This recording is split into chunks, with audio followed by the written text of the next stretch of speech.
भगवान देवाधिदेव महादेव भगवान शंकर का स्वरूप क्या है? तब ब्रह्मा और भगवान विष्णु ने एक पर्वत को घुमाना प्रारंभ करा और उस पर्वत को घुमाते घुमाते अग्नि का खंभ प्रकट हो गया, एक लिंग स्वरूप आकृति प्रकट हो गई और वही आकृति ही भगवान विष्णु ने कहा कि ये मेरे भगवान शिव का जो ये स्वरूप मैंने प्रकट करा है यही मेरे पिता है। और सबसे पहला शिवलिंग का निर्माण भगवान ब्रह्मा और भगवान विष्णु ने किया। अब भगवान विष्णु कह रहे हैं कि ये मेरे पिता है, भगवान विष्णु कह रहे हैं कि ये मेरे पिता हैं। तो जब भगवान विष्णु कह रहे हैं कि ये मेरे पिता हैं, ये मेरे पिता हैं, तो ब्रह्मा जी को मान लेना चाहिए था कि ये मेरे पिता है। पर ब्रह्मा जी ने कहा नहीं नहीं नहीं, मैं मान नहीं सकता कि आपके पिता हैं। पहले मुझे ये बताओ कि इस शिवलिंग का सिर कहाँ है, इस शिवलिंग का मुख कहाँ है और इस शिवलिंग का चरण कहाँ है।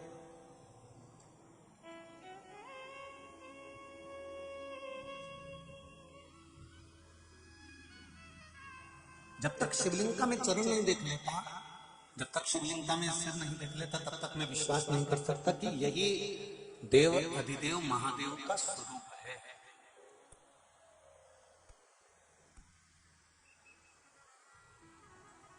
एक बात का ध्यान रखिएगा मेरी दीदियों और मेरे भाई, आज की पीढ़ी को बहुत समझाना पड़ेगा कि ये शंकर भगवान का स्वरूप है।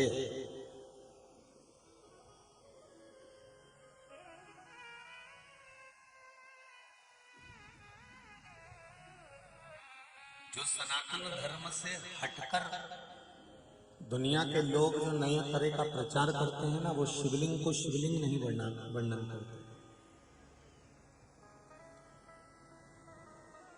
वो तो शिव महापुराण की कथा सुनकर अब आप लोग धीरे धीरे धीरे धीरे धीरे धीरे शंकर के मंदिर में शिव को जानना प्रारंभ करा। नहीं तो कई लोगों ने तो भ्रम उत्पन्न कर दिया था कि गर्भवती माता को शंकर जी का शिवलिंग नहीं छूना चाहिए, शंकर जी पे चढ़ा हुआ जल पीना नहीं चाहिए, शंकर जी के मंदिर में जाना नहीं चाहिए, शंकर जी को घर में नहीं रखना चाहिए। कोई ने टीवी में भी एक बार कथा में कोई होंगे, अब तो वो ठीक है जो अपनी जगह पर है। उन्होंने सारे जितने घर के अंदर शिवलिंग थे, जितने जितने घरों में शंकर जी का शिवलिंग था, उन्होंने सारे शिवलिंगों को उठवाकर पीपल के पेड़ के नीचे या नदी में डलवा दिया। फिर एक बार मेरे देवाधिदेव महादेव को क्रोध आया तो उन्होंने उन्हीं को उठाकर नदी में डाल दिया।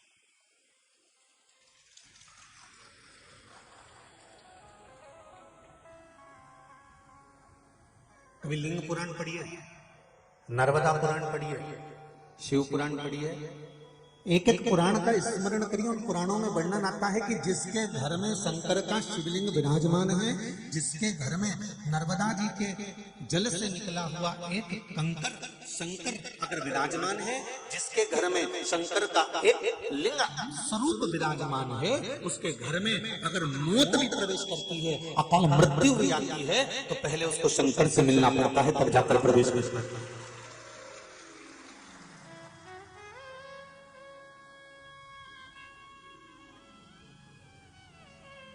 जब तक वो प्रवेश भी नहीं करता, जब तक शिव की आज्ञा नहीं, तब तक वो प्रवेश क्या करेगा?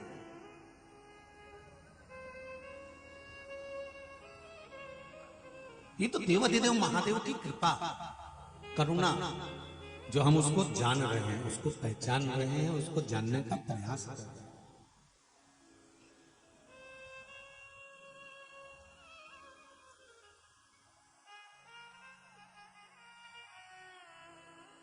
ब्रह्मा जी ने कहा भगवान विष्णु से कि इस शिवलिंग का सिर कहां पर है, इस शिवलिंग का चरण कहां पर है, हमको जरा दिखाओ। भगवान ब्रह्मा जी ने जब कहा तो भगवान विष्णु ने कहा कि आप भगवान शंकर का सिर देखना चाहेंगे कि चरण देखना चाहेंगे? ब्रह्मा जी ने कहा मैं सबसे पहले भगवान शंकर का, आपके पिताजी का, मेरे दादाजी का सिर देखना चाहता था। तो भगवान ने कहा ठीक है, कहाँ जाना चाहते हैं, ऊपर कि नीचे पता लेना? तो कहा मैं ऊपर जाना चाहता हूँ, आप भगवान के चरण ढूंढने के लिए नीचे जाओ। ब्रह्मा जी आकाश मार्ग से ऊपर की ओर जाने लगे और भगवान विष्णु पाताल मार्ग से नीचे की ओर जाने लगे। भगवान विष्णु को ये मालूम था कि भगवान के चरण नहीं मिलेंगे।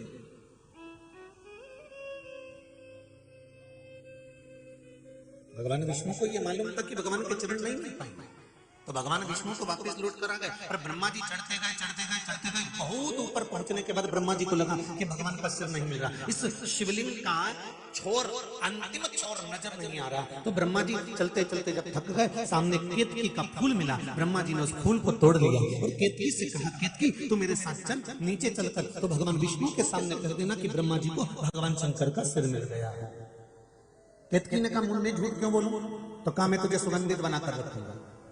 केतकी ने कहा, अगर कोई ने मेरा कहना नहीं माना तो। सामने से गौ माता आ रही थी, गाय को पकड़ लिया ब्रह्मा जी ने, गौ माता को पकड़कर कहा, गौ माता तुम हमारे साथ नीचे चलो और भगवान विष्णु के सामने चलकर कह देना कि ब्रह्मा जी को भगवान शंकर का सिर मिल गया। गाय ने कहा, मैं क्यों झूठ बोलूं? ब्रह्मा जी ने कहा, सबसे पहली रोटी अगर घर में बनेगी तो वो तुमको मिलेगी। एक रोटी के चक्कर में गौ माता ने झूठ बोलना स्वीकार कर लिया। अब जब गौ माता एक रोटी के चक्कर में झूठ बोलना स्वीकार कर सकती है, तो आप और हम स्वीकार कर सकते हैं कि नहीं कर सकते? आज का मनुष्य भी तो केवल एक रोटी के चक्कर में ही तो झूठ बोलना स्वीकार करता है।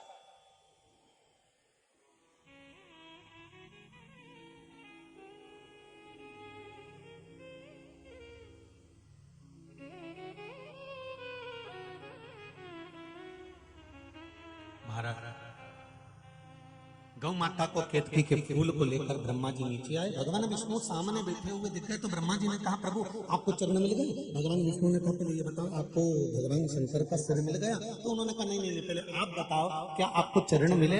भगवान विष्णु ने एक ही वचन सत्य बोल दिया और भगवान विष्णु ने कहा कि मुझे भगवान शंकर का चरण, इस शिवलिंग का चरण नहीं मिला। तब भगवान शंकर ने आकाशवाणी कर कहा, हे नारायण, आपने मेरी साक्षी में आज सत्य बोला है, इसलिए आपका नाम सत्यनारायण होगा।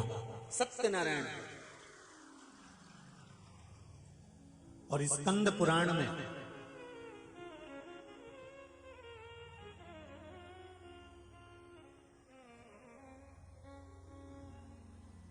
मां नर्मदा का जो चरित्र वर्णन किया गया, उस चरित्र में एक कथा का वर्णन किया गया है, जो कथा आज भी दुनिया के लोग सत्य के लिए गाते हैं, उसका नाम है सत्यनारायण भगवान की कथा।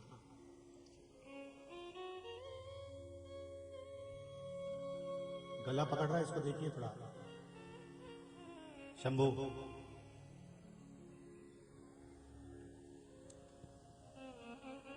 सत्यनारायण भगवान की कथा।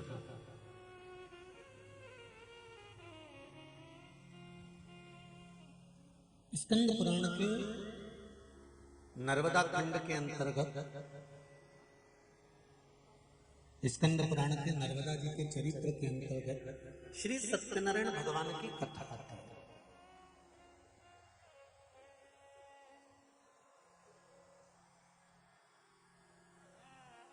इसलिए जब ब्राह्मण सत्यनारायण भगवान की कथा करते हैं तो उसमें नीचे एक लाइन बोलते हैं, इति श्री रेवा खंड। स्कंद पुराण का ये पावन चरित्र, जिसमें नर्मदा जी का पूरा वृत्तांत वर्णन करते करते उसमें कहा कि आपका नाम सत्यनारायण होगा।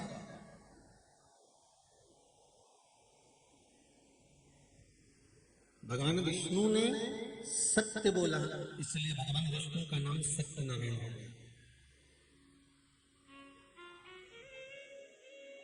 पहले जो नाम रखे जाते थे वो आपके कर्म के अनुसार रखे जाते थे। आज के जमाने में तो बच्चों का नाम रखना पड़ता है, तो पहले नेट पे सर्च करते हैं, फिर पंडित जी से पूछते हैं ये कहां से नाम निकला है। अब पंडित जी ने नाम बताया कि काम करो कि करण सिंह नाम रख दो, कमलेश नाम रख दो, कन्हैया नाम रख दो। अरे गुरुजी ये तो ओल्ड है, तो नया ढूंढ लिया। अब उसने नेट पे सर्च करा तो उसने एक नाम निकाला,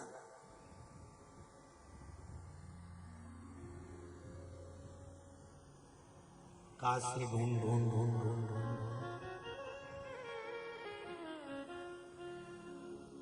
का मैया कमैया।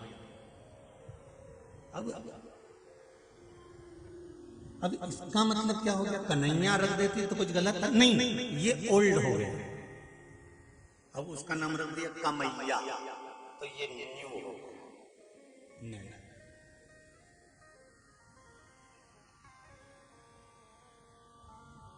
शिव महापुराण की कथा कह रही है, शंकर भगवान का पावन चरित्र कह रहा है कि नाम रखो, मना नहीं, पर उस नाम के साथ में आपका हृदय चित्त परमात्मा से जुड़ा हुआ हो तो नाम की महत्वता।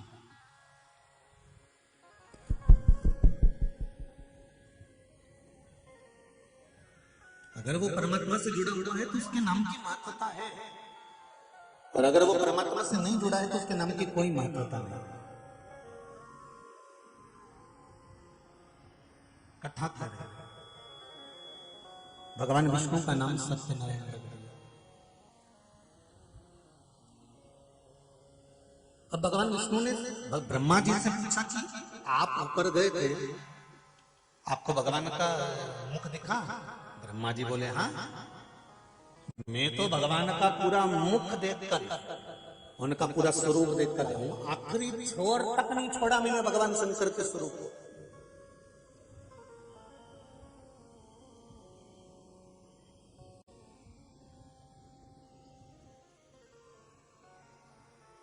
अब देखिएगा, सत्य बोलने वाले को केवल एक बार सत्य बोलना पड़ता है, और झूठ बोलने वाले को बार बार झूठ बोलना पड़ता है, बार बार।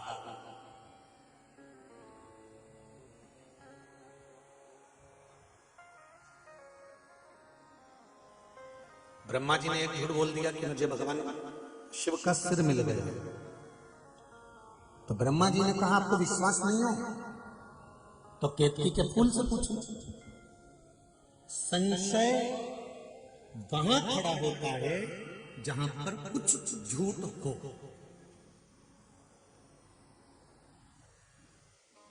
प्रमाण की जरूरत वहां पड़ती है जहां पर असत्य हो। जहां पर सत्य होता है ना, वहां प्रमाण की जरूरत नहीं होती। केतकी के फूल को सामने लाए ब्रह्मा जी, तो भगवान विष्णु ने पूछा क्यों केतकी, क्या ब्रह्मा जी को भगवान शंकर का सिर मिल गया?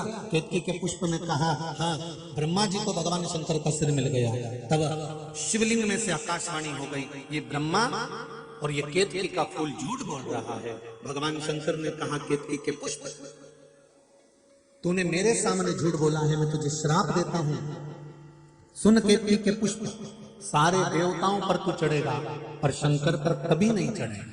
अगर भूल से भी केतकी का फूल शंकर भगवान पर चढ़ गया तो 1000 गौ हत्या के बराबर दोष लग जाएगा। केतकी के फूल को भगवान शंकर ने श्राप दे दिया।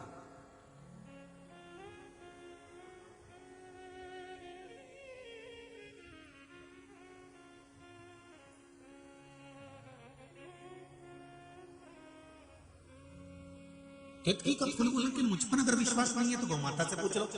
भगवान शंकर के सामने भगवान विष्णु ने गौमाता से पूछा, गौमाता आप बताओ, आप बोलो, क्या ब्रह्मा जी को भगवान शंकर का सिर मिल गया? गौमाता ने कहा, एक रोटी के चक्कर में गौमाता भगवान शंकर के सामने झूठ बोल देती है, केवल एक रोटी के लिए। और भगवान शंकर ने कहा गौमाता तूने मेरे सामने झूठ बोला है, तू जगत की मां कहलाती है और शिव के सामने झूठ बोलती है, मैं तुझे श्राप देता हूं गौमाता, तेरा पूरा शरीर पूजा जाएगा पर तेरा मुख अपूज्य माना जाएगा। हिंदू धर्म में सारा दान आगे से होता है, स्वर्ण दान, कन्या दान, वस्त्र दान, मुद्रा दान, भूमि दान, अन्न दान, जितने दान हिंदू धर्म में होते हैं सब आगे से होते हैं। हिंदू धर्म में केवल एक दान होता है, गौदान, जो गाय के पीछे से होता है, पूंछ पकड़कर किया जाता है, क्योंकि गौमाता ने झूठ बोल दिया था। हिंदू धर्म में सारी परिक्रमा आगे से होती है, किसी भी मंदिर की परिक्रमा कर लो, किसी भी वृक्ष की परिक्रमा कर लो, किसी भी देवता की परिक्रमा कर लो, हिंदू धर्म में सारी परिक्रमा आगे से होती है। केवल हिंदू धर्म में एक परिक्रमा ऐसी है जो पीछे से चालू होकर पीछे विराम होती है, वो गौमाता की परिक्रमा है। गाय की पूंछ से चालू होकर गाय की पूंछ पर विराम होती है, क्योंकि तू झूठ बोल रही है।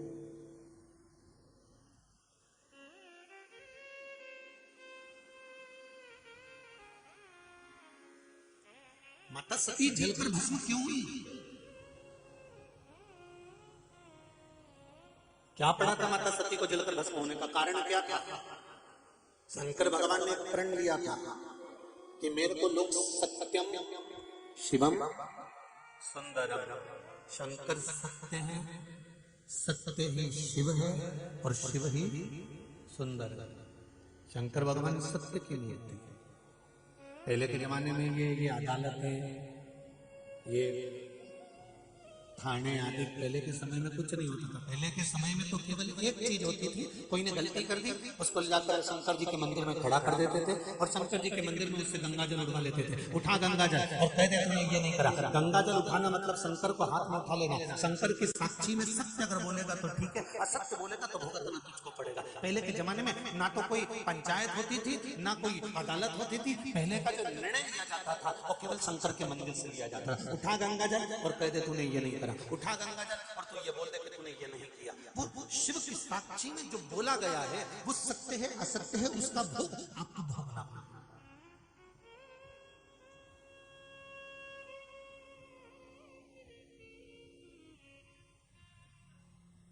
अब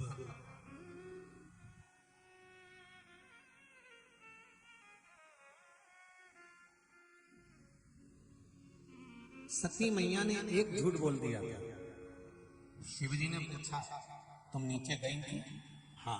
परीक्षा ली थी? मैंने कोई परीक्षा नहीं। और सती मैया ने परीक्षा ली थी, क्या बनकर गई थी? जम के बोलो जरा। सीता।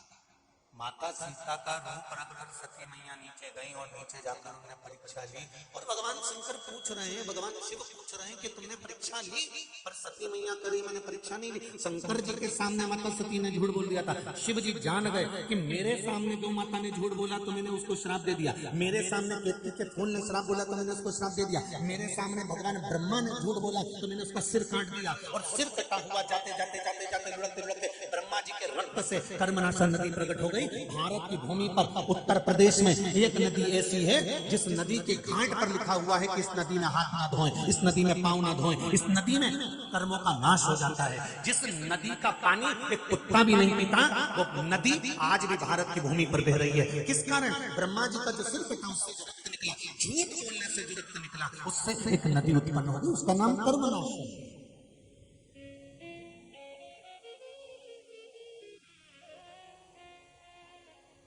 अब मैंने केतकी के फूल को श्राप दिया, मैंने गौ माता को श्राप दिया, मैंने ब्रह्मा जी का सिर काट दिया। अब बारी आई है तो मेरी धर्म पत्नी की आई है और धर्म पत्नी कह रही है कि मैंने कोई परीक्षा ही नहीं दी, झूठ बोल। तो शिव जी ने सोच लिया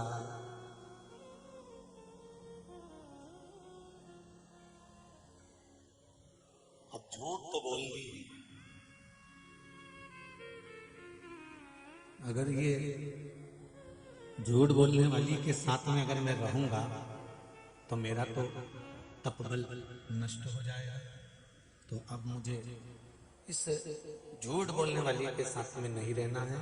और शिव जी ने मन में विचार बना लिया कि अब एक काम करता हूं कि मैं तप साधना में डूब जाता हूं, ये अपने कर्म का भोग ले और इसका जो शरीर है झूठ बोलने के कारण नष्ट हो जाए।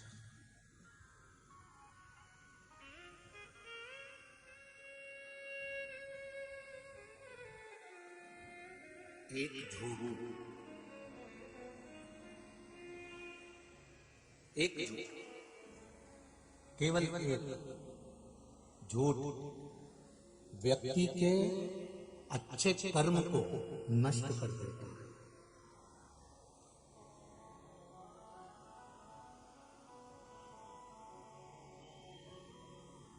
पूरे जीवन में अच्छे कर्म।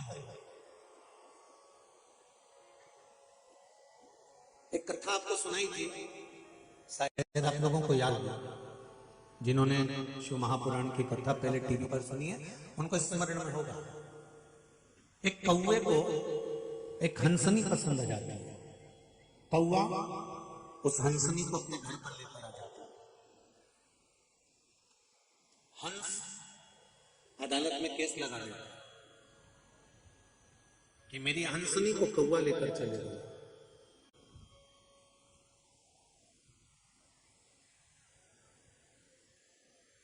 कौवे को मालूम पड़ता है कि हंसनी के पति हंस ने अदालत में केस लगाया है, तो कौवा अपने वकील के पास जाता है और वकील से कहता है, वकील चाहे कुछ भी हो जाए, हंसनी मेरी होना चाहिए, तो कुछ भी कर इस हंसनी को मेरा बना दे। कौवे के वकील ने कहा, एक काम हो सकता है कि हंसनी तो हमेशा हंस की रही है, हंसनी कभी कौवे की नहीं हो सकती, कभी कौवे की नहीं होती।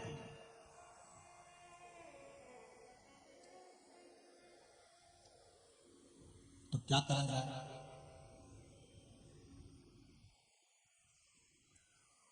कौवे के वकील ने कहा, तुम एक काम करो, रात के समय पर जज के घर चले जाओ और जज के घर जाकर जज साहब से थोड़ी सी बात कर लो कि ये हंसनी को मेरा बना दो, तुम्हें जो चाहिए मैं दे दूंगा। और कौवा रात्रि को जज के घर गया और जज साहब से कहा, जज साहब तुम्हारी 7 पीढ़ी वैकुंठ में है कि नरक में, या तो कौवा जानता है या ब्राह्मण जानता है। व्यक्ति की 7 पीढ़ी वैकुंठ में है कि नरक में, या तो कौवा जानता है या ब्राह्मण जानता है। इसलिए 16 श्राद्ध में दोनों को भोजन कराया जाता है, कौवे को भी और ब्राह्मण को भी। और मैं कौवा अपनी दृष्टि से देख रहा हूं कि तुम्हारी 7 पीढ़ी, तुम्हारे दादा परदादा, तुम्हारे माता, तुम्हारे पिता, तुम्हारे पूर्वज, तुम्हारे काका, तुम्हारी नाना, तुम्हारी नानी, ये सब वैकुंठ में बैठे हुए हैं। अगर तुम मेरा एक काम कर देते हो तो मैं जीते जी इसी अवस्था में तुम्हारी 7 पीढ़ी से तुमको मिला सकता हूं। तुम्हें एक काम मेरा करना पड़ेगा, कल अदालत में हंसनी को मेरा बनाना पड़ेगा। अगर हंसनी मेरी बन गई तो मैं जीते जी तुमको तुम्हारी 7 पीढ़ी से मिला।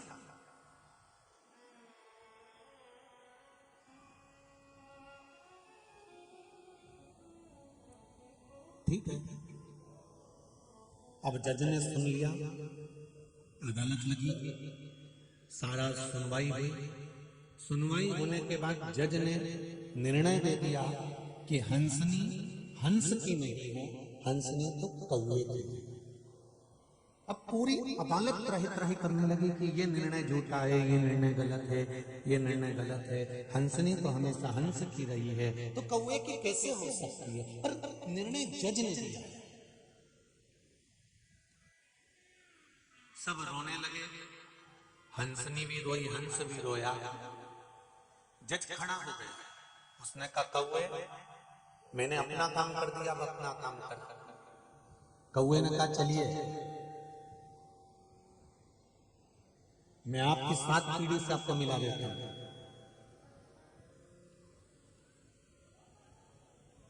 कौवा जज से बोला, मैं आगे आगे चलता हूं, आप पीछे पीछे चलो। और जज गाड़ी लेकर कौवे के पीछे पीछे जाने लगा। कौवा आगे आगे बढ़ता गया, जज पीछे पीछे बढ़ता गया। कौवा आगे आगे बढ़ा, जज पीछे पीछे बढ़ा। चलते चलते शहर से निकले, गांव में पहुंचे, गांव से निकले खेड़े में पहुंचे, खेड़े से निकले जंगल में पहुंचे। जंगल में गहरी खाई पड़ी हुई थी। तब कौवे ने जज को बुलाया, आओ जज साहब, मैं तुम्हारे दादा परदादा से मिला दूं। इतने में जज नीचे उतरा, उसको इतनी बदबू आ रही थी, जज ने तुरंत मुंह पर रुमाल रख लिया, इतनी गंदी बदबू आ रही है। और जज ने कहा, कौवे तू तो कहता था कि मेरी 7 पीढ़ी वैकुंठ में है, ये कितनी गंदी जगह पर तू लेकर आया है, यहाँ तो बदबू आ रही है। और आओ तो जज साहब। कौवे ने जज को बुलाया, एक मरा हुआ कुत्ता पड़ा हुआ था, उस कुत्ते के पास में छोटी छोटी इल्लियां पड़ी हुई थी। इतने में कौवे ने कहा, जज साहब ये जो सफेद वाली इल्ली इस कुत्ते के शरीर पर दिख रही है ना, ये तुम्हारे दादाजी हैं।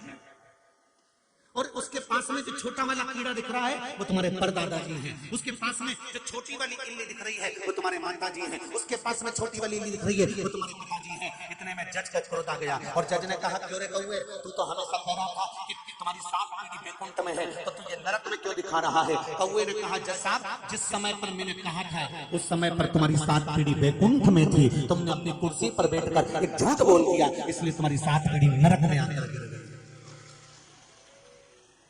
केवल एक झूठ मुख से निकलता है और व्यक्ति का सारा कर्म, व्यक्ति का सारा जीवन का आनंद नरक में जाकर पड़ जाता है। अब जरा विचार करो, ये तो एक झूठ की बात है, तुम दिन भर मोबाइल पर फोन पर कितने झूठ बोलते हो, तो तुम्हारे परदादा कहां पर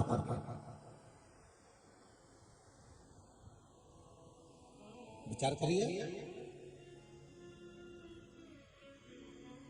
सत्य बोलने का प्रयास करो।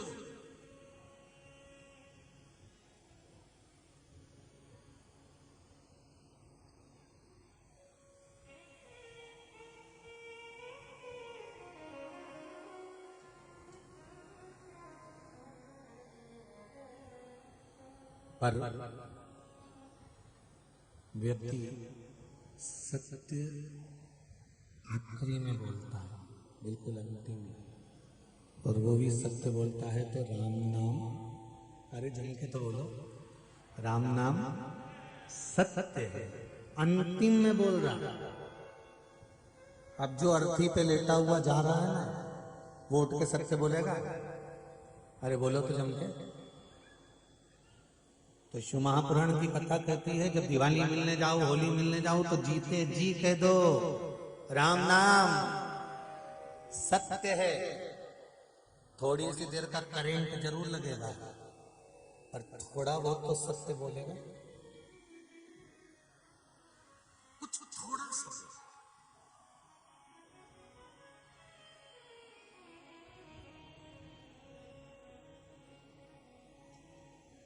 थोड़ा सा सत्य मार्ग और चलने का प्रयास करें। इसलिए शिव कथा कर रहे हैं, शंकर का सती मैया को जलकर भस्म होना पड़ा, और वो सती मैया जो जलकर भस्म हुई वही हिमालय राज के घर में पार्वती के नाम से विख्यात, वही सती।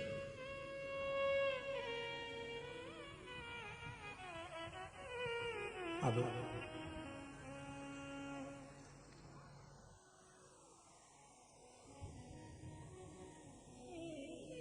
पितृलोक में पितृ विराजमान,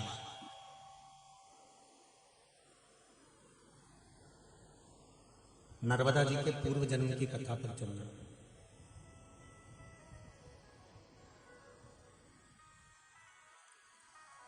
एक बहुत अच्छा प्रश्न किसी ने लिखकर भेजा था, वो कक्ष में है, होगा तो कल लेकर आएंगे। तो उसमें लिखा हुआ था कि गुरुजी, मां नर्मदा जी का उद्गम स्थल, जन्म स्थल, प्रागट्य स्थल अमरकंठ ही क्यों है? अमरकंठ ही क्यों?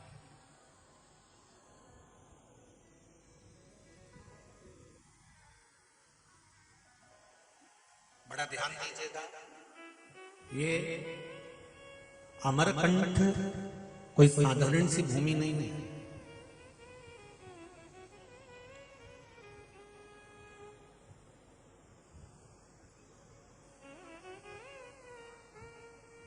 आगे अपन कथा में सुनेंगे, यहां पर भगवान शंकर का एक पुत्र गया है। तो इस भूमि पर भगवान शंकर की एक पुत्री का प्रागट्य भी हुआ।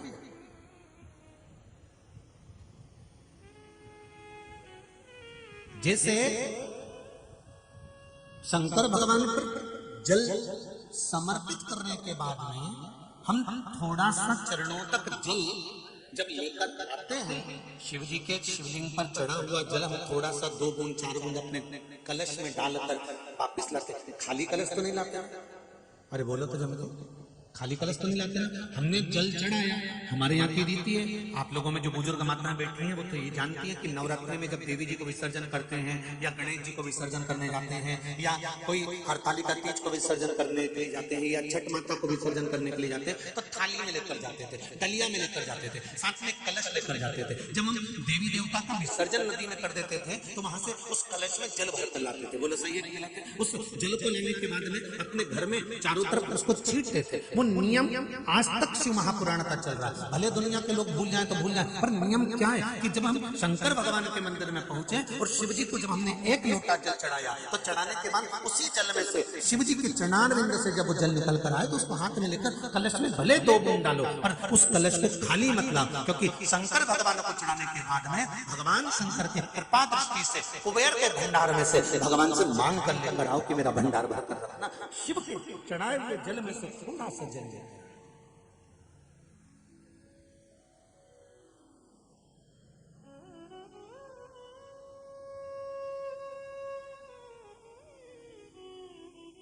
जैसे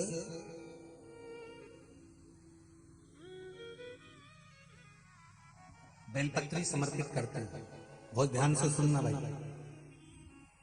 फैमिली हर्षण वाले तो सुन ही रहे हैं, जितने लोग आस्था पर सुन रहे हैं, फेसबुक यूट्यूब पर सुन रहे हैं, वो भी ध्यान दीजिएगा जरा। बेलपत्री बेलपत्री शंकर जी को जब चढ़ाई जाती है तो पीछे जो उसमें डूट होता है उसको तोड़ दिया जाता है। बोलो सही है कि गलत है? उसको तोड़ लेते हैं।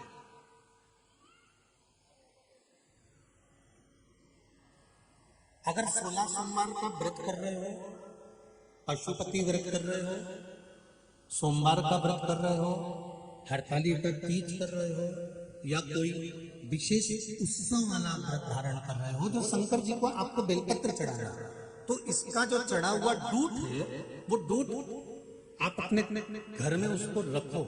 कब तक रखना है? जब तक आप शंकर भगवान की पूजन न करो।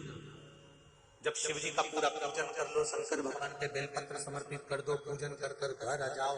घर आने के बाद में एक आध घंटा 2 घंटा जब आपको हो जाए, तब जो बेलपत्री का दूध तोड़ कर रखा हुआ है उसको उठाकर घर में से घुमाकर फिर बाहर फेंको।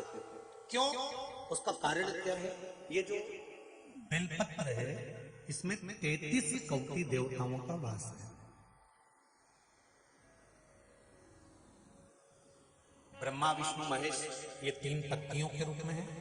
बीच में जो डंडी है, इन 2 पत्तियों के बीच की डंडी से लेकर बीच की जो डंडी का स्थान है, ये 33 कोटि देवी देवताओं का स्थान है। इस डंडी के पीछे का जो थोड़ा सा भाग है, ये संत साधु सन्यासी तपस्वी साधक उपासक जो भगवान शिव की आराधना में जो गण लगे रहते हैं उनका वर्णन करता है।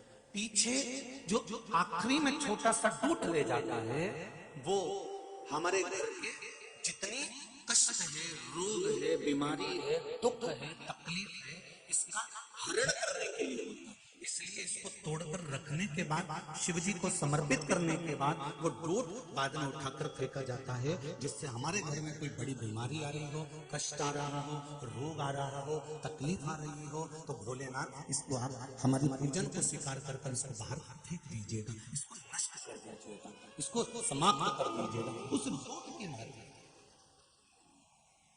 जैसे तुलसी की जड़ को घिसकर चंदन बनाया जाता है, जिसको कौन सा चंदन कहते हैं? जम के बोले जरा, हरी चंदन। बेलपत्री की जड़ को घिसकर चंदन बनाया जाता है, जिसको हर हर चंदन कहते हैं।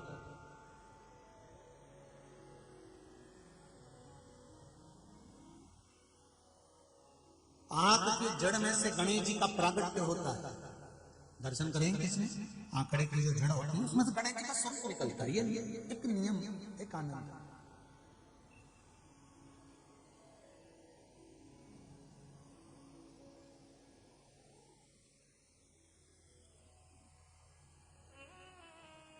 बेलपत्री के वृक्ष की बड़ी बड़ी डालियों को तोड़ने वाले का वंश बहुत दिन तक टिकता नहीं। बहुत ध्यान दीजिएगा जरा इस कथा पर। आपको अगर बेलपत्री के वृक्ष पर गए और बेलपत्री आपको चाहिए तो आप, नियम है, पत्तियां तोड़कर लाइए और उसकी डालियां मत तोड़िए। डालियां तोड़ेंगे तो वंश घटेगा। जैसे बेलपत्री का वंश डाली से घट जाता है, उसी तरह हमारा वंश भी घटता है। इसलिए बेलपत्री तोड़ो पर डाली नहीं।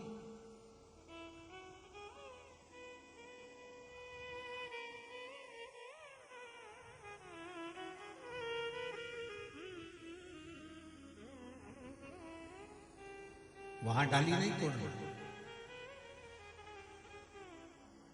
शंकर भगवान पर चढ़ाया हुआ एक लोटा जल, और जल जो वापस लेकर आए उस जल का महत्व हमारे जीवन में बड़ा बड़ा बड़ा।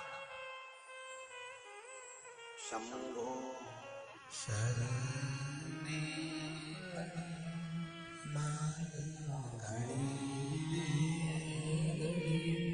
दुख काटो दया करी निदर्शन। भगवान शिव के चरणारविंद को समर्पित करा गया।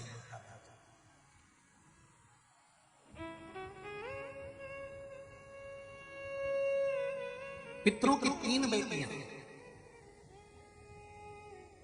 मीना, धन्या और कला, पितृलोक में विराजमान।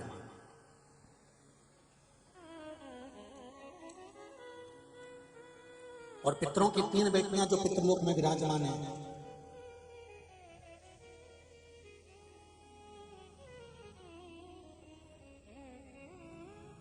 कोई आपसे पूछे सीहोर वाले महाराज जी ने जो नर्मदा जी के पूर्व जन्म की कथा कही है वो कहां से बोली है, तो आप उसको बता देना वायु पुराण से बोलो। कौन से पुराण से? जम के बोलो जरा। वायु पुराण से चल रही है स्कंद पुराण, वायु पुराण, अग्नि पुराण, नर्मदा पुराण, लिंग पुराण। ये 5 पुराणों में से लेते लेते ये शिव महापुराण की कथा के क्रम में चल जाता है। जिसको पढ़ना हो इन पुराणों में से छांटना मिल जाएगा, आप आनंद पाएंगे।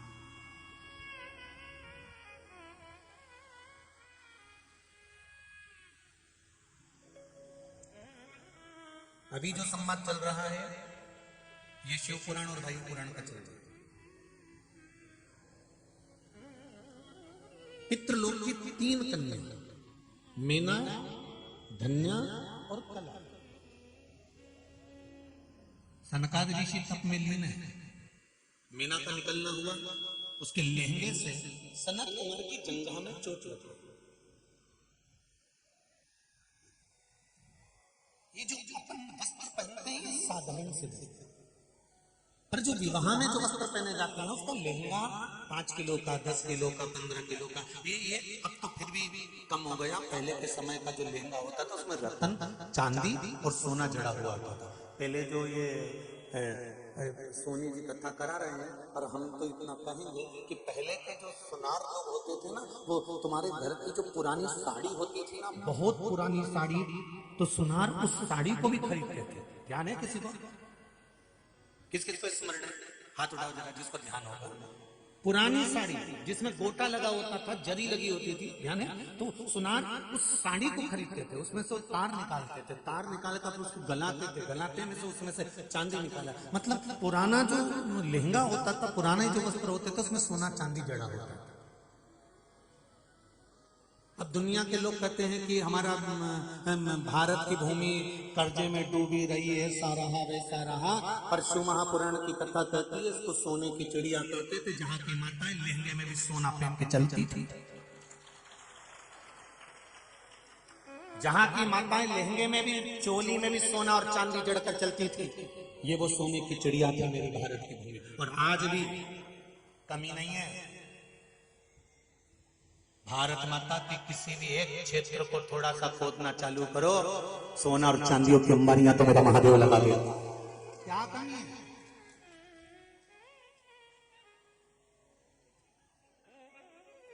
ये भारत की भूमि कोई साधारण भूमि नहीं। लहंगा पहनकर मेना निकली, जंघा पर चोट लगी।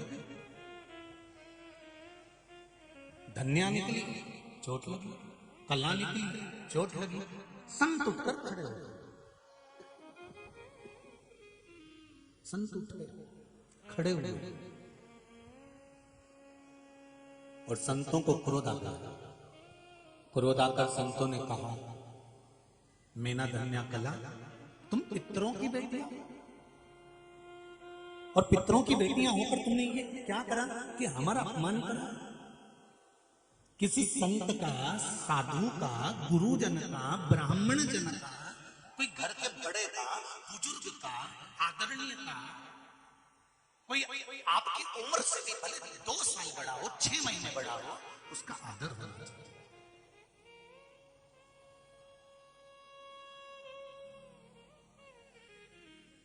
हम श्राप देते हैं तुमको, पितृलोक को छोड़कर मृत्यु लोक में जाना पड़ेगा तुम तीनों को। तीनों की आंखों में जल भरने लगा, रोने लगी, तड़पने लगी, विनती करने लगी, आप क्षमा करो। तब सनत कुमारों ने कहा, हम तुम्हें वर देते हैं कि तुम 3 की गोद में 3 देवियां खेलेंगी जो संसार का कल्याण करेंगी। मेना की गोद में पार्वती, धन्या की गोद में सीता, कला की गोद में राधा खेलेंगी। पर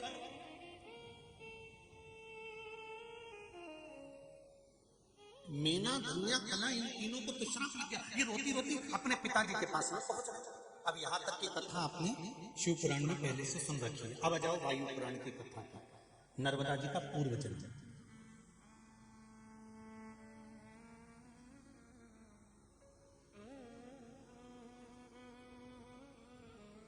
तीनों रोती रोती अपने पिताजी के पास पहुंचे।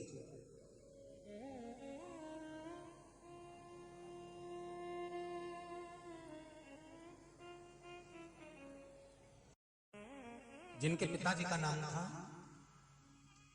सोमप। एक बार बोल के बताओ सभी लोग, सोमप। जम के बोलिए, सोमप। श्राद्ध पक्ष की दशमी, एकादशी और द्वादशी, इन 3 तिथियों पर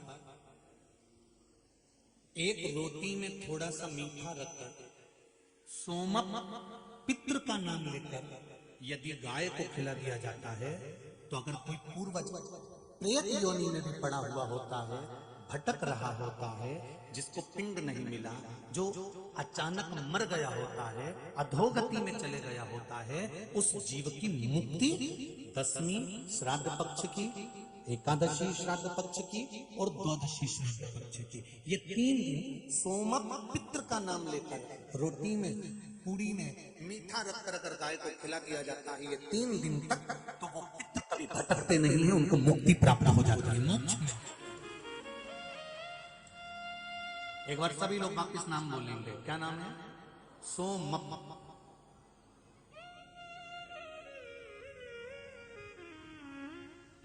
ये माता पार्वती जी के पिताजी, माता पार्वती जी के नाना जी, राधा जी के नाना जी पूर्व समय में, सीता जी के नाना जी पूर्व समय, सोमप। एक बार फिर से बोलिए, सोमप। श्राद्ध पक्ष में इनका नाम याद रखना है, बहुत काम का।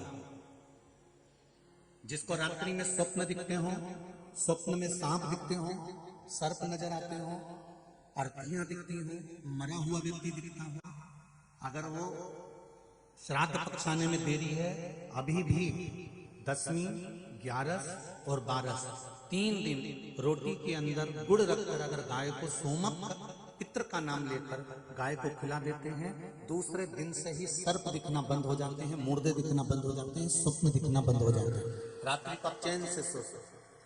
जिसको पूरी रात स्वप्न एक फिल्म की तरह चलते रहते हैं, एक खत्म हुआ, जैसे सोए रात को 10 बजे स्वप्न चालू हो गया, ये हो गया, वो हो गया, स्वप्न चलते चलते चलते चलते चलते चलते सवेरे की नींद खुल गई, तब तक स्वप्न चल रहा था। ऐसे व्यक्ति को भी सोमप पितृ का ध्यान करना चाहिए।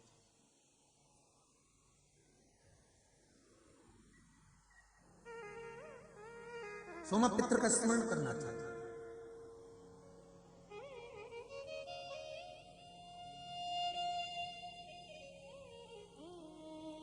जिसका गर्भ 4 महीने चढ़ा, 2 महीने चढ़ा, 3 महीने चढ़ा, फिर गर्भ गिर गए, 1.5 महीने 2 महीने गर्भ चढ़ा, फिर गिर गए, तो सोमप पितृ का स्मरण कर कर घर का जो मटका होता है, परिंदा होता है, पानी का स्थान होता है, वहां पर एक घी का दिया लगा दिया जाता है। उस घी के दिए पर सोमप के नाम से दिया लगाकर उस पर एक प्लेट टेढ़ी रख दी जाती है, जिसपे कालोच आ जाता है। उस कालोच को जो नारी का गर्भ ठहरा है, और वो गर्भ अगर बार बार गिर रहा है, तो नारी को उस कालोच का उदर भाग पर एक तिलक लगा दिया जाता है सोमप पितृ के नाम से। उस नारी का दूसरी बार गर्भ नहीं गिर सकता, वो बच्चा पूर्ण पैदा करता है, पूर्ण जन्म। सोमप पितृ। एक बार फिर से नाम बोलिए, सोमप। जम के बोले जरा, सोमप। मीना धान्याकला रोती हुई अपने पिता के पास, पिताजी ने कहा, क्या हुआ बेटा, आपको मालूम नहीं पिताजी, हमको श्राप लग गया है।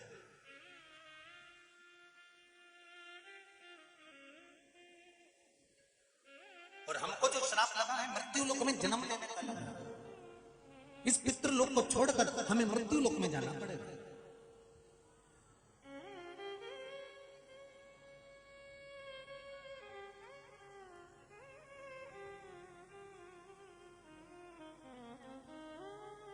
पिता ने तीनों बेटियों को गले से लगा लिया और तीनों को गले से लगाकर पिता ने कहा, तुम एक काम करो, मृत्यु लोक में तो तुम्हें जाना है, मना नहीं है, पर तुम शंकर की आराधना करो, तुम्हारे लिए वो श्रेष्ठ होगा।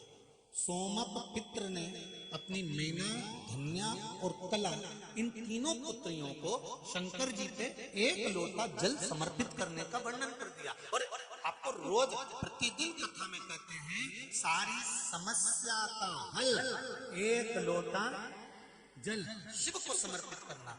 कई कई लेटरों में आया, देखो पत्र में।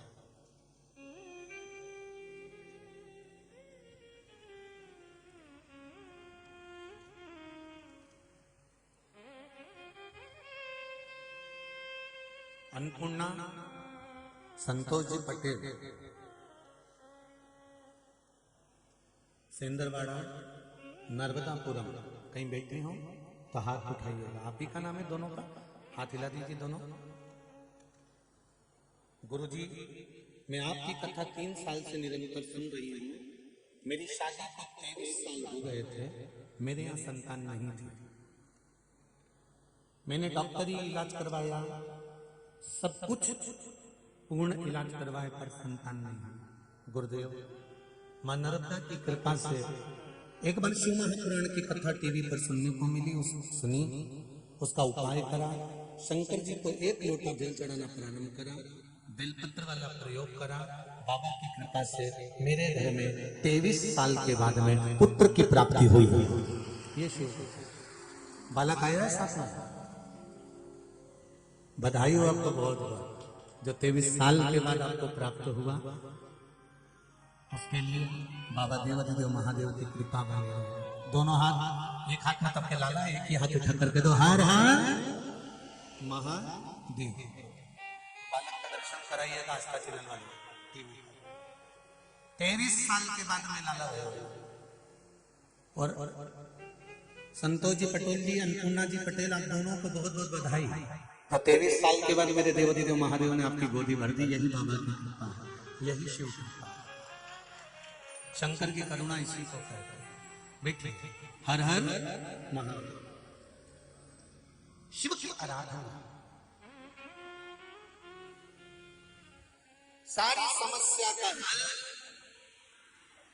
बस प्रतिदिन घर से लेकर जाओ, शंकर जी को चढ़ाओ, शिव का स्मरण करो, भजन करो, कीर्तन करो, उससे अपने दिल की बात मेरे देवाधिदेव महादेव से कह। इससे बड़े बड़े कोई सुख नहीं। एकत्र हो रहे हैं।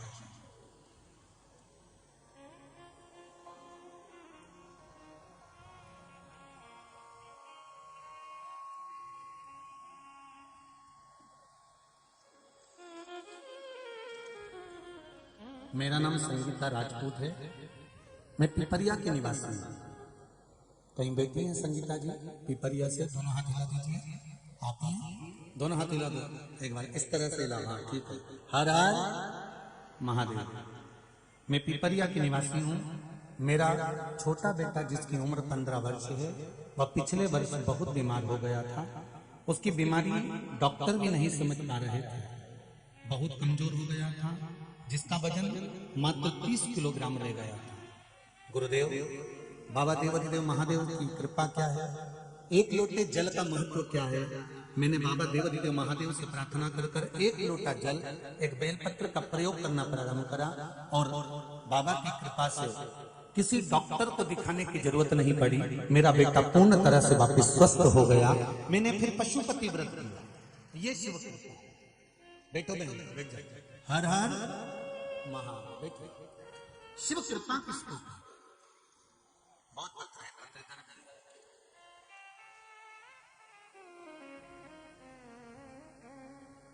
अपराधना करो। मेरे भोले तेरी नौकरी सबसे बढ़िया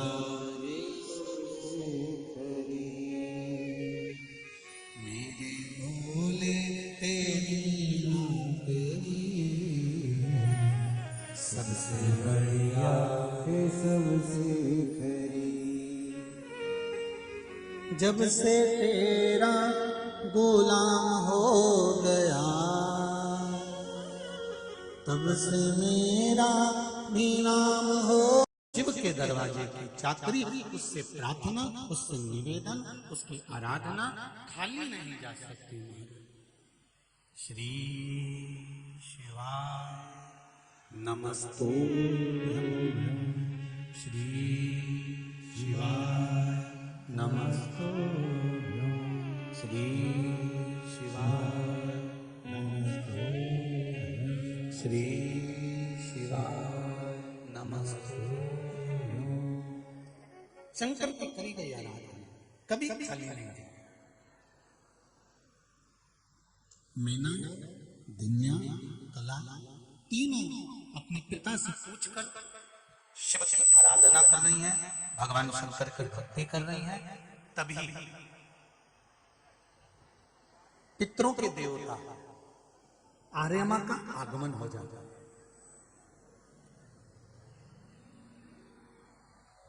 पितरों के देवता आर्यमा निकल कर जा रहे हैं। क्या नाम है पितरों के देवताओं का? आर्यमा स्वामी।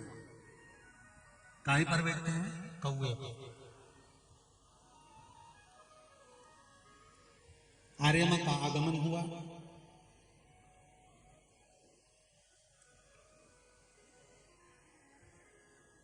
सोमप नामक पित्र ने आर्यमा स्वामी को आते हुए देखा तो उठकर प्रणाम करा, क्योंकि ये पितरों के देवता था।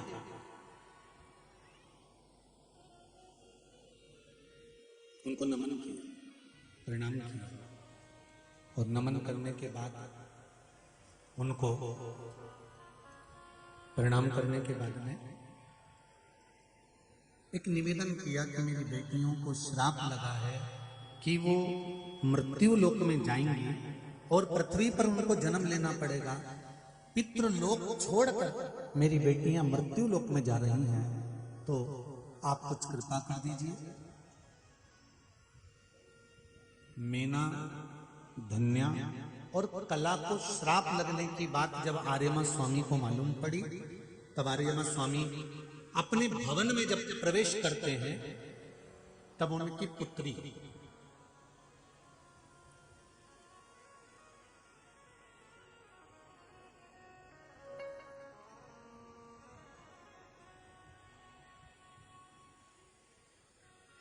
दौड़कर आकर पिताजी के गले में लग गई और पुत्री ने पूछ लिया, पिताजी आप आज मौन हो, चुप बैठे हो, क्या बात है? आर्यमा स्वामी ने कहा कि पितरों की बेटियों को श्राप लगा है मृत्यु लोक में जन्म लेने का, मृत्यु लोक में जाने का, मृत्यु लोक में प्रकट होने का। वो तो मेरी सहेलियां हैं। आर्यमा स्वामी की पुत्री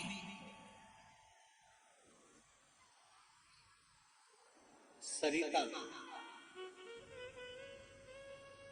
तुरंत पिता के गले लगकर बोली कि वो तो मेरी सखियां हैं, वो तो मेरी सहेलियां हैं।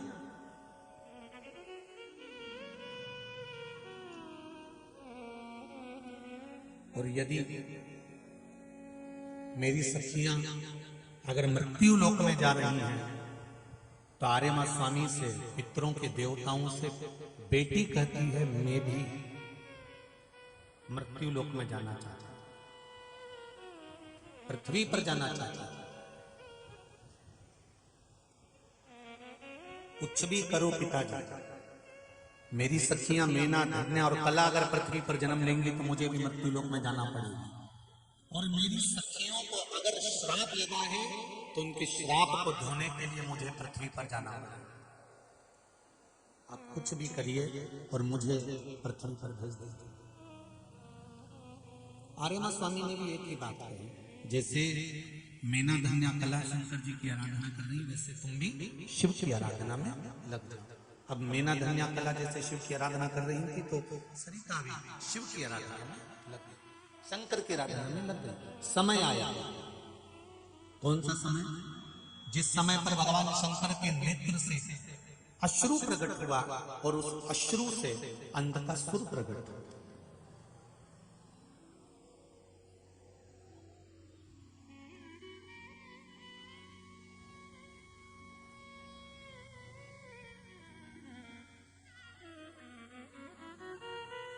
अंधकासुर प्रकट।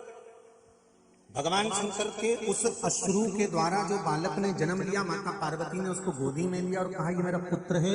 शंकर भगवान इसको समझा समझा कर दे गए कि ये तुम्हारा पुत्र नहीं है, मेरे नेत्र बंद करने के बाद अगर जन्म लिया है तो उसको उठाकर समुद्र में फेंक दो। और मानी नहीं माता पार्वती, पुत्र की तरह स्नेह करती रही, लाड़ लड़ाती रही, उससे प्रीत बढ़ाती रही, उसको फेंक। तब भगवान शंकर को क्रोध आया और शिव जी ने कहा पार्वती हमने आपको समझाया है, इस पुत्र को उठाकर समुद्र में डाल दो, उठाओ और समुद्र में फेंको इसको।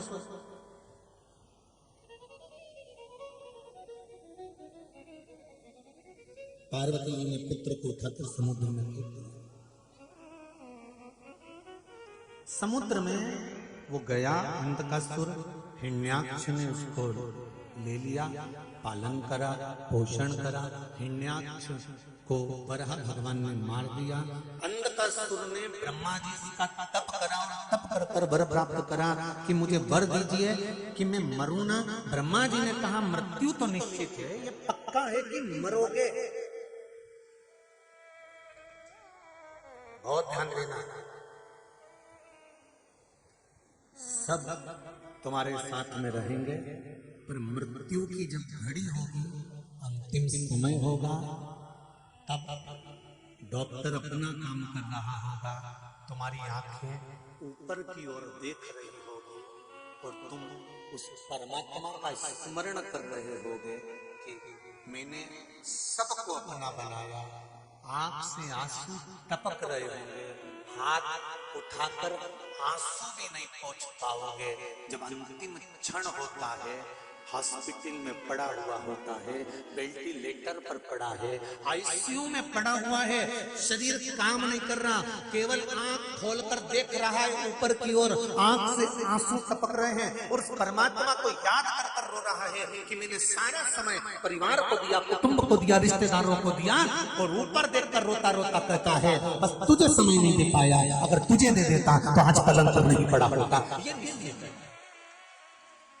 नौकरी करी, सर्विस करी, कमाया, दुकान धंधा पानी करा, खूब कमाया, गाड़ी बंगला जमीन जायदाद सब कुछ करा, पर मैं तुझे समय नहीं दे पाया। अपनी पत्नी के लिए समय निकाला, उसके मायके जाने के लिए समय निकाला, बेटों को पालने के लिए समय निकाला, बच्चों के विवाह के लिए लड़का लड़की देखने के लिए समय निकाला, उनकी जॉब के लिए समय निकाला, उनसे मिलने का समय निकाला, रिश्तेदारों के जाने का समय निकाला, किटी पार्टी करने का समय निकाला, एंजॉय करने का समय निकाला, खाने पीने का समय निकाला, होटल पर जाकर चाट खाने का समय निकाला, ढाबे पर जाकर रोटी खाने का समय निकाला, पार्टियों में जाने का समय निकाला, होटलों में जाकर एंजॉय करने का समय निकाला, एसी के रूम में सोने का समय निकाला, पर तेरे को समय नहीं दे पाया। अंतिम समय पर जब आईसीयू में पड़ा होता है, दोनों हाथ पर शरीर कुछ काम नहीं करता, आंख से केवल आंसू गिरते रहते हैं, रिश्तेदार जरूर आते हैं, देखकर बाहर की बाहर चले जाते हैं, फोन पर हेलो हाय पूछ लेते हैं, पर उसकी आंख सामने ऊपर की ओर लगी रहती है, आंसू दिन रात टपकते रहते हैं। परमात्मा से कहता कहता रोता रहता है कि मैंने सबको समय दिया, तुझे नहीं दे पाया। अगर एक लोटा पानी लेकर तेरे मंदिर जाता रहता तो तू भी आज मेरे हॉस्पिटल में मेरे पास में खड़ा हो जाता। अंतिम समय में सारे संबंधी, नाते, रिश्ते, कुटुंब और कबीले सब साथ छोड़ देते हैं, पर अकेला जब आईसीयू में पड़ा होगा, अकेला जब वेंटिलेटर पर पड़ा होगा, अकेला कहीं मृत्यु के समय पर पड़ा होगा, तब कोई दूसरा नहीं आएगा, आएगा तो मेरा कालाधिपति महाकाल आएगा, उसके सिवा कोई नहीं है, ये शंभू के सिवा।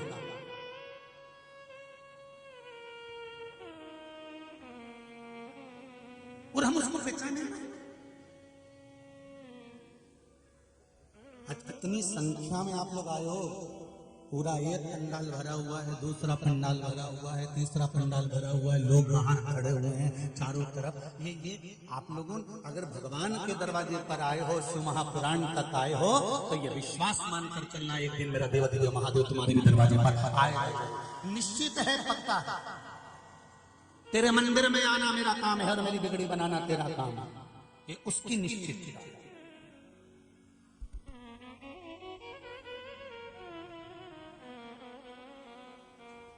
देख लिया संसार हमने, देख लिया सब मतलब लिया हमने, देख लिया झूठे नाते झूठे रिश्ते, झूठा है संसार हमने देख लिया।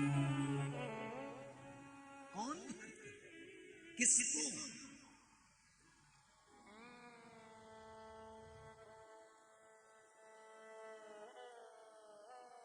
अंधकासुर कह रहा है मुझे वर दीजिए कि मेरे प्राण ना छूटे।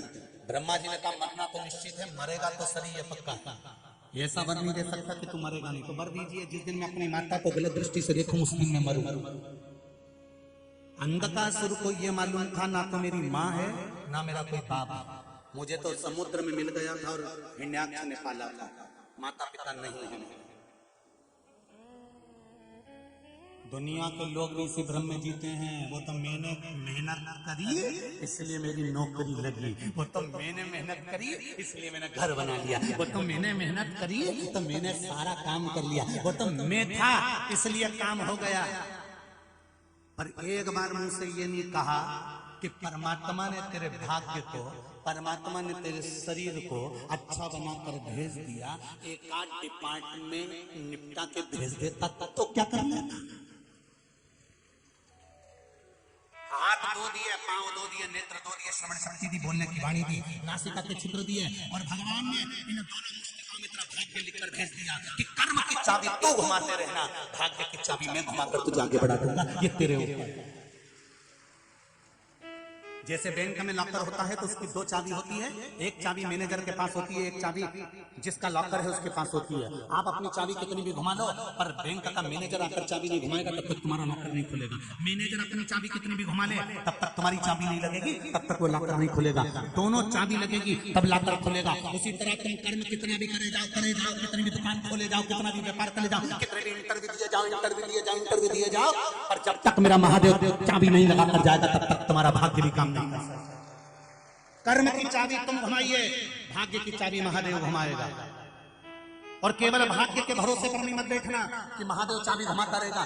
महादेव कहता कर्म भी करना, चाबी दो है, एक तुझे घुमाना पड़ेगी, एक मुझे घुमाना पड़ेगी। तू अपना काम करेगा, एक दिन मैं आऊंगा और चाबी घुमा कर जाऊंगा और तेरा भला कर जाऊंगा। चाबी तुझे भी घुमाना है और मुझे भी घुमाना है। कर्म प्रधान है, कर्म तुम्हें भी करना है और मुझे भी करना है, दोनों ही श्रेष्ठ।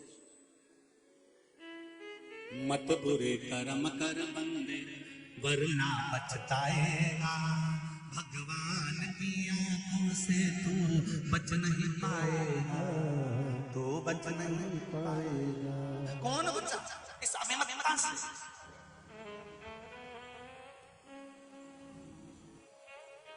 घुमाओ।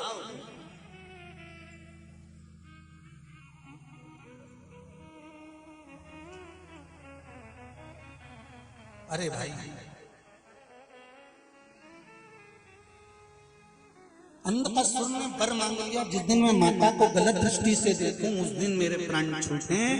और अंधकासुर अपने सबके सारे द्वारपालों से पूछा कि सबसे सुंदर स्त्री कौन है जिसके साथ मुझे शादी करना है, विवाह करना है। तो कहा सुंदर जो थी उसको तो देवादिदेव महादेव ले गए, उसका नाम पार्वती था, इतनी सुंदर थी। हाँ तो महादेव लेकर गए तो महादेव के पास में क्या है, वो तो शमशान में निवास करते, मेरे पास में कितनी सत्ता है, मैं पार्वती से विवाह करूंगा। कहाँ है पार्वती? अंधकासुर सीधे पहुंच गए उस भूमि पर जिस भूमि पर माता पार्वती बैठ कर एकांत में तप कर रही थी, जहां पर तप करते करते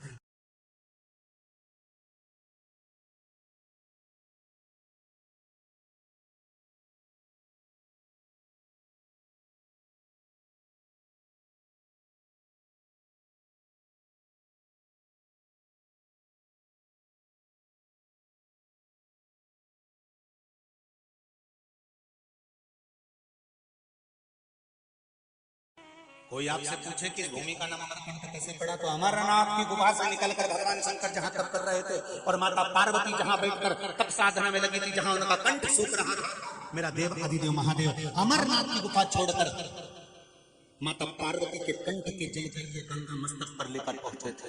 वो अमरकंटक की भूमि है जहां शिव और पार्वती का सुंदर आनंद मिलन हुआ है, जहां बैठकर रस तत्व ग्रहण किया है। माता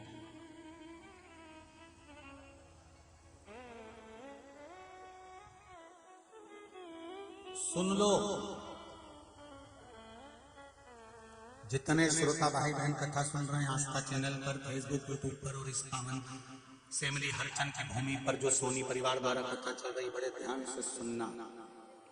अमरनाथ जाओ कि ना जाओ, पर एक बार जो अमरनाथ वाला बाबा है वो भी जिस भूमि पर आया उस भूमि पर जरूर चले जाना दर्शन। कहा? अरे बोला जम के अमर।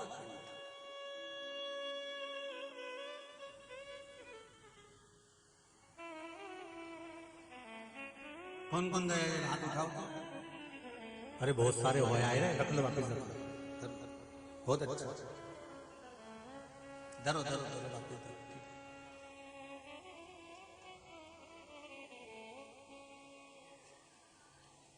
इसीलिए तो शायद लोग कहते हैं महाराज सुबह शाम लिया करो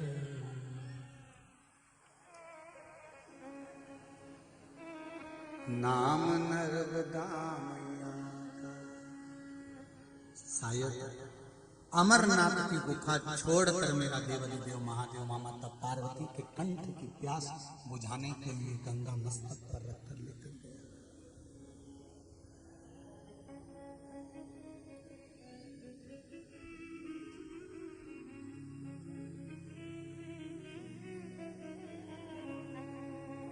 साधारण भूमि नहीं,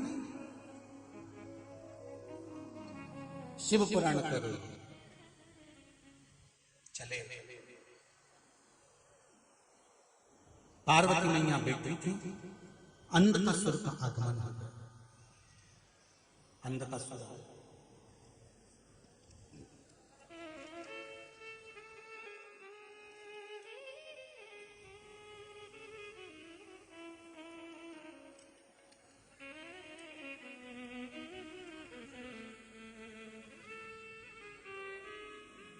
शिव जी का आगमन हुआ।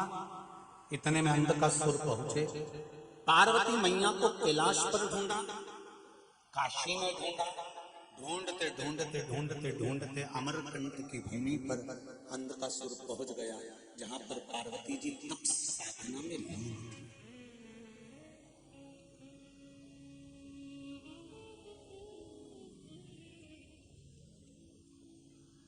बेटी सुंदर माता के नयन हैं, केश खुले हुए हैं, मस्तक पर लाल बिंदी लगाई हुई है, होठों पर लाली है, नैनों में सुरमा है। माँ जगत जननी के श्रृंगार में पुष्प का श्रृंगार है और माँ बैठ कर शिव का स्मरण कर रही थी। शंकर भगवान का आगमन हुआ। इधर अंधकासुर का आगमन हुआ। अंधकासुर ने जो माता पार्वती के स्वरूप का दर्शन किया, देखते से ही अंधकासुर पार्वती की ओर लोभित हो गया कि इतनी सुंदर स्त्री।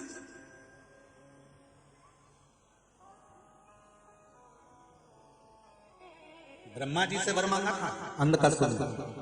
जब अंधकासुर ने कहा था कि मेरे प्राण ना छूटे, तो ब्रह्मा जी ने कहा था मरना तो पड़ेगा। तो अंधकासुर ने कह दिया था कि जिस दिन मैं अपनी माता को गलत दृष्टि से देखूं उस दिन मेरे प्राण छूटे। ये वर प्राप्त हुआ था, तो ये वर भगवान ब्रह्मा ने दिया था और आज वही हुआ। अंधकासुर ने अपनी माता को गलत दृष्टि से देख लिया, इसलिए अंधकासुर के मरने का समय निश्चित हो गया। शिव महापुराण भी कहती है जिस दिन कोई व्यक्ति किसी स्त्री को, पर स्त्री को गलत दृष्टि से देखता है या उसके साथ में गलत कृत्य करने की सोचता है, उस दिन से उसकी मृत्यु का दिन निश्चित हो जाता है कि अब इसका अंतिम समय आने वाला है।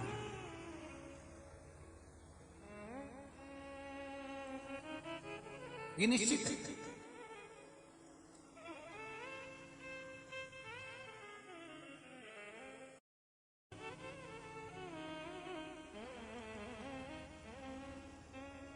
पहुंच गया।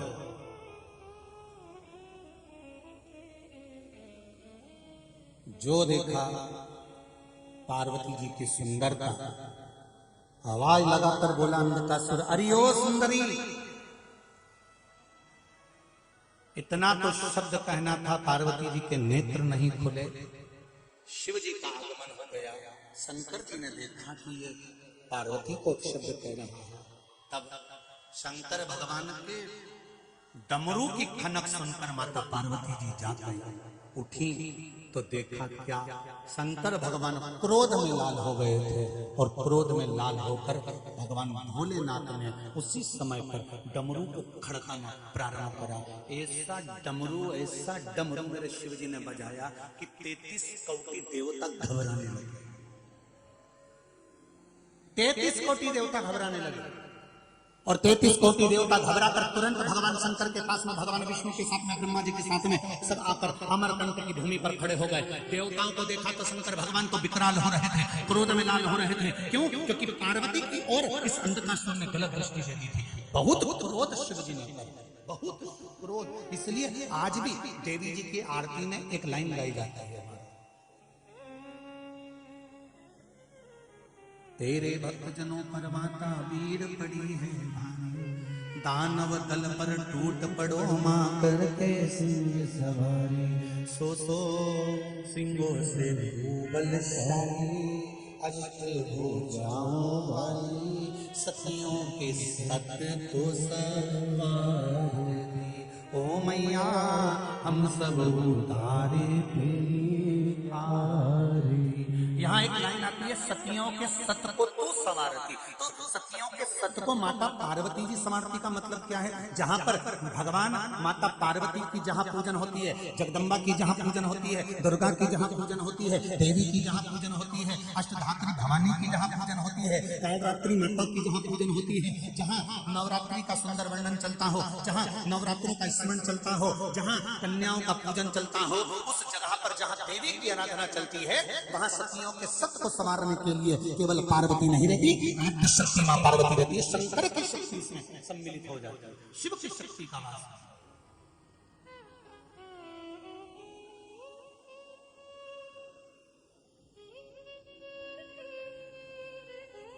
भारत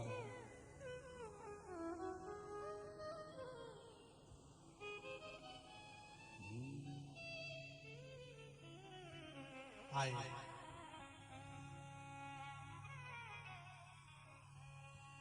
क्रोध आया भगवान को, देवता घबराकर नीचे। कोई पूछ रहा था, गुरु जी नर्मदा जी के घाट पर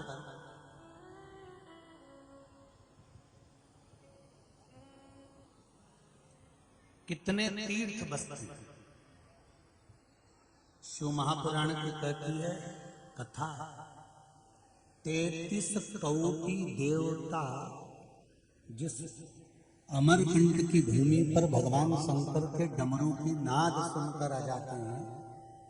जब शंकर भगवान के शरीर से मां नर्मदा जी का उद्गम हुआ, प्रागट्य हुआ, उस समय पर सारे तीर्थ केवल शंकर जी की उस पुत्री का दर्शन करने के लिए आए थे, जो 7 रात्रि तक शंकर जी के चेहरे पर प्रसन्नता दे रही थी।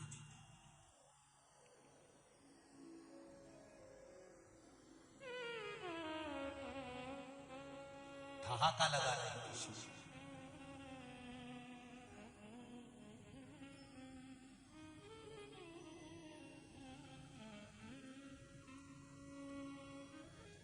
कितने तीर्थ नजर आए? कोई तीर्थ दिखे आपको ना दिखे, 60 करोड़ तीर्थ अमरकंठ से लेकर जहां से नर्मदा जी चली हैं और जहां जाकर कच्छ में मिली हैं, उसके दोनों घाट पर 60,000 करोड़ तीर्थ का वर्णन शिव महापुराण की कथा करती है। इतने तीर्थ बसते हैं नर्मदा जी के घाट पर, इतने तीर्थ।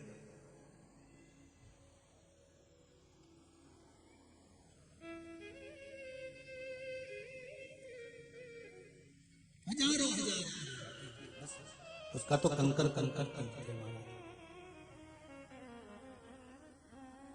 मेरी मैया नर्मदा वरदानी, मेरी रेवा का बहता। चमके तो बोलो नर्मदे हाँ, 5 बजे घर नर्मदे शिव कृपा, शंकर की उदारता दया, कितनी कृपा करी है। देखिए शिव करुणा सागर ने महाराज श्री शिवाय नमस्ते। सब लोग बैठ कर आनंद के साथ श्री शिवाय नमस्ते, श्री शिवाय नमस्ते, श्री शिवाय नमस्ते। शिव कथा कह रहे हैं। शंकर भगवान ने अंधकासुर के प्राणों को हर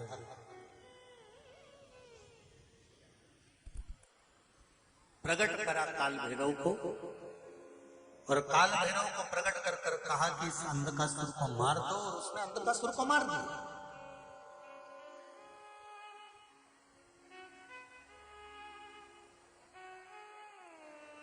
एक लाइन आरती की फिर सुन लीजिए।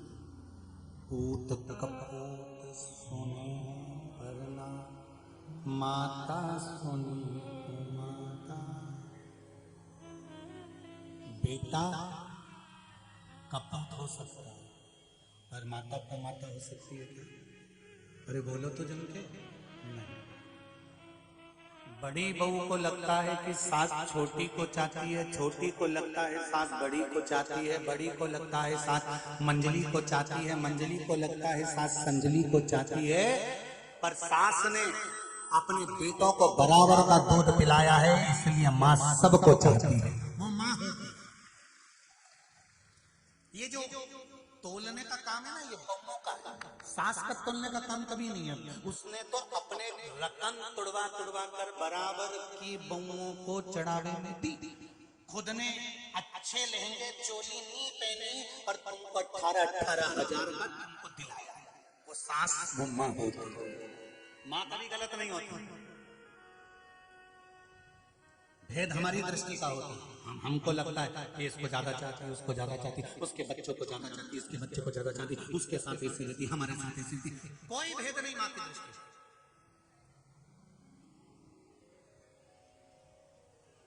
अगर माँ की दृष्टि में भेद होता तो वो माँ नहीं होती। मरेगी ना डोकरी, कुछ नहीं ले जाएगी, सब यहीं छोड़ जाए, और तुम भी कम नहीं हो। रोते रोते सब देख लोगी क्या क्या पूरी चीज पल्लू में से देख लोगी क्या क्या, और देख लिया कान में सोने की एक मुर्गी रह गई है तो भी रोती रोती करेगी उसको अब इतने में पति कहेगा निकाल रहा हूं शांति से तो रख। इतने में पति ने रोते रोते अपने दोस्त से कहा, माँ कह रही थी ये उल्टे कान की जो मुर्गी है मेरे बड़े छोरे को दे दे।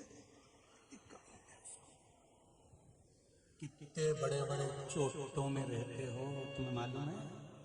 दुनिया के सबसे बड़े लुटेरे चोटे अपने घर में रहते हैं, जो मरते से सब मरते से रात को मरे रात को खाली, सवेरे तो बहुवन कहती है दादाजी जिस पे सोए थे वो चद्दर बाहर पटक दो, गोदड़ी बाहर पटक दो।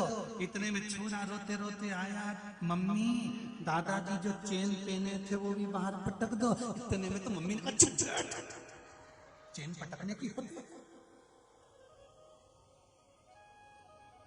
दादाजी की चेन प्रॉपर्टी कोई बाहर नहीं पटकता, बस वो चद्दर पटक दी, गादी पटक दी, जो कपड़े पहने थे वो पटक दिया, और बचे पूछे थे दादाजी तुमको भी उठा दिया, पटक दिया।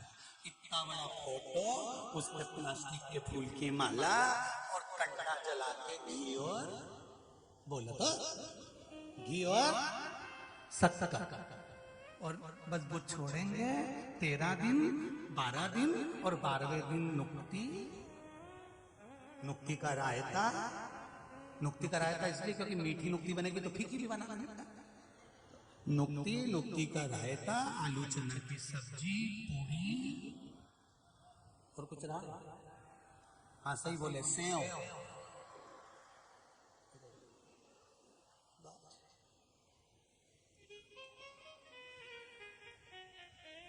घर में बेटा पिंड देगा और पिताजी से पिंड छुड़ा लेगा, दे दे काम खत्म, समाप्त। अंध का सुर मर प्राण छूट गया। सबसे ज्यादा दुख अगर किसी को हुआ है तो वो पार्वती जी को हुआ है। शिव जी समझा रहे हैं, पार्वती इसने तुझे गलत दृष्टि से देखा था, इसकी दृष्टि गलत है, इसने तुझे गलत दृष्टि से देखा पार्वती, इसलिए इसका मरना निश्चित, मृत्यु निश्चित थी। और बहुत ध्यान दो महाराज, वावारी दुनिया मतलब की दुनिया में किसी का कोई नहीं। श्री राम के संग हजारों सखा वनवास हुआ कब कोई नहीं। माता सीता के संग हजारों सखी जब हरण हुआ तब कोई नहीं। सुख के साथी हजारों थे जब दुख पड़ा तब कोई नहीं। बावारी दुनिया मतलब की दुनिया में किसी का कोई नहीं। कौन किसका संसार, सब पड़ा रह जाना है, सब छूट जाना है। अंधकासुर के प्राण छूटे। सबसे ज्यादा दुख अगर किसी को हुआ तो वो माता पार्वती को हुआ। क्यों? क्योंकि माता पार्वती जिसको गोदी में लेकर अपना पुत्र कहा, बेटा कहा, ये मेरा पुत्र है, मेरा बेटा। कौन अपने बच्चों को दुखी देखेगा संसार में? कौन माँ होगी जो अपने पुत्र को, अपने बच्चों को दुखी देख सकती है? एक पत्र में आया है, देखिए।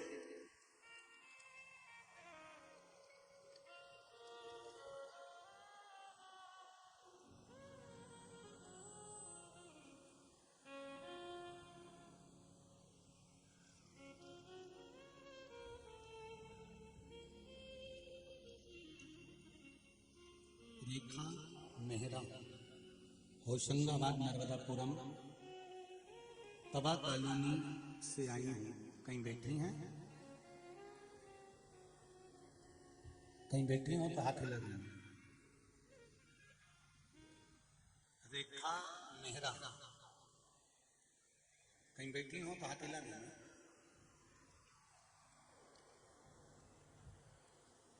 अच्छा पीछे किधर दिख गए?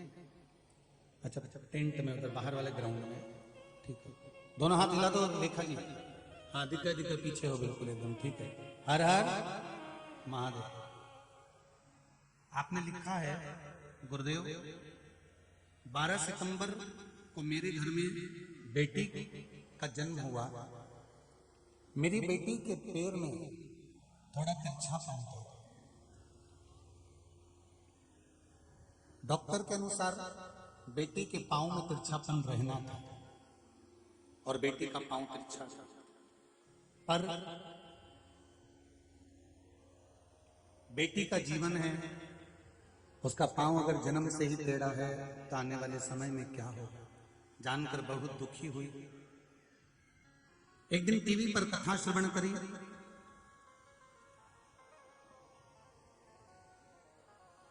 अगस्त में 2021 में आपने शिव महापुराण की कथा में 1 लोटे जल का और कुबेरेश कुंडकेश्वर महादेव का नाम लेकर एक पूजन बताई थी। वो करने के बाद बेटी को उस जल का और तेल का प्रयोग बताया था, जो मैंने करना प्रारंभ करा। जिन डॉक्टरों ने कहा था कि इसका पांव तिरछा रहेगा, बाबा की कृपा से मेरी बेटी का पांव सीधा हो गया है और मेरी बेटी ठीक हो गई है। अभी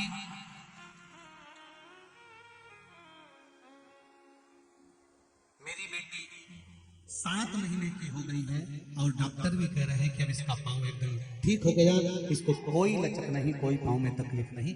ये शिव कृपा। अगर बेटी आपके पास में हो तो उसको गोदी में ले लीजिएगा। है हाँ जी, ठीक है। बहुत बहुत साधुवाद। हर हर महादेव। शिव जी की कृपा से वो स्वस्थ हुई है, वो स्वस्थ रहेगी। हर हर शिव कृपा, शंकर की करुणा, उदारता मेरी शिव। तेरी कृपा बिना न हिले एक भी लेते सांस, तेरी कृपा से गंगाधार मुक्ति द्वार ओंकार, आयु शरण की हारे शंभो। अंधकासुर मर गया, माता को बड़ा दुख हुआ और मां बिलख पड़ी, रो पड़ी कि मेरा पुत्र चले गया। शंकर भगवान उनको समझा रहे हैं और कितना समझा रहे हैं और क्या कर रहे हैं मेरे ओघरदानी शिव जी अपनी धर्म पत्नी माता पार्वती को समझाते हुए, अगर तुम्हारा एक पुत्र गया है तो चिंता मत करो, इस अमरकंठ की भूमि पर पार्वती तुम्हारा पुत्र गया है तो इसी अमरकंठ की भूमि पर तुमको एक पुत्री प्रदान करूंगा, ये मैं तुझे वर प्रदान करूंगा।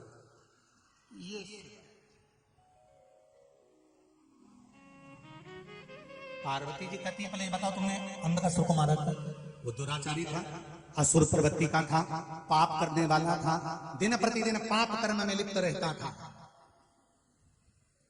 शंकर भगवान ने जैसे कहा तो पार्वती जी बोली कोई जरूरी है कि दूसरी संतान होगी तो वो पाप कर्म नहीं करेगी। शिव जी ने कहा पार्वती तेरे एक पुत्र को जिसको तूने पुत्र माना है अंधकासुर, उसने पाप पर पाप किया है, 33 कोटि देवताओं को परेशान किया है, पर दूसरी संतान जो इस अमरकंठ की भूमि पर होगी वो पाप करने वाली नहीं, दुनिया के पाप धोने वाली होगी, ऐसी बेटी का जन्म होगा। अब कथा तो बहुत विस्तार से है, वायु पुराण की और स्कंद पुराण की और नर्मदा पुराण की, ये सारे चरित्रों को लेते हुए शिव महापुराण की कथा को कल शंकर भगवान अपनी माता पार्वती को कौन पुत्री मैना धन्या कला या कौन पुत्री का जन्म सरिता, इनमें से कौन शिव जी के शरीर से प्रकट होगी, कल की कथा में श्रवण करेंगे आनंद के साथ। भगवान ओघरदानी भगवान शिव